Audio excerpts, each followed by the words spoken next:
guys, I'm Aaron Trohon. I was privileged to bring the message this morning, this sermon. Privileged from my point of view, maybe not y'all's. But I want to know what was your favorite part of today's service? It could be maybe a message or a Bible verse or even maybe a particular song that the worship team sang. Why don't y'all go ahead and discuss it as a group?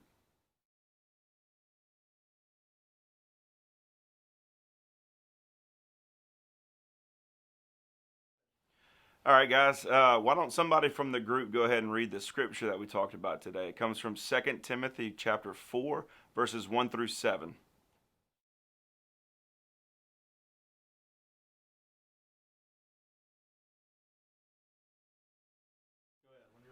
All right, guys, with this much scripture involved and with so much content within the scripture, I'd like to know what was your favorite part of the scriptures that was read? Because I believe that with this much, something different can be important to different people.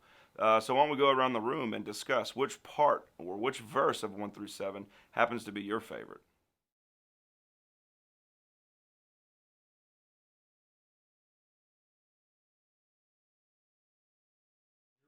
So, guys, we talked about the four instructions that Paul gives to Timothy. Let me ask you, though, what is one of the four instructions? Which one are you best at? Why don't you go around the room and talk about that? And then also, while we're at it, why don't we discuss which one of the four maybe we may need a little bit more work on?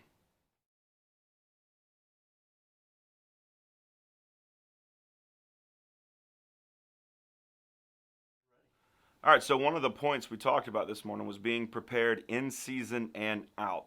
But what I want to know is, was there a time in your life that you felt maybe you were being prepared? You didn't realize it at the time, but in retrospect, you were being prepared for something that ended up coming to fruition later on. Why don't we go ahead and talk about that? And also, maybe, was there another character in the Bible that maybe we can see this type of example coming from?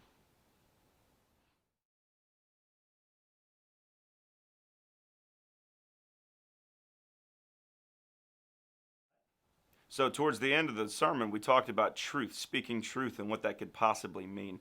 Let me ask you: has there ever been a time where you've spoken to a believer and the truth kind of hurt them a little bit, and maybe it didn't go over like you thought that it would initially, and maybe it ended up being better? Or was there ever a time where someone may have spoken truth to you and it stung a little, but it ended up causing a good change in your life? Why don't we go ahead and go around the room and discuss that?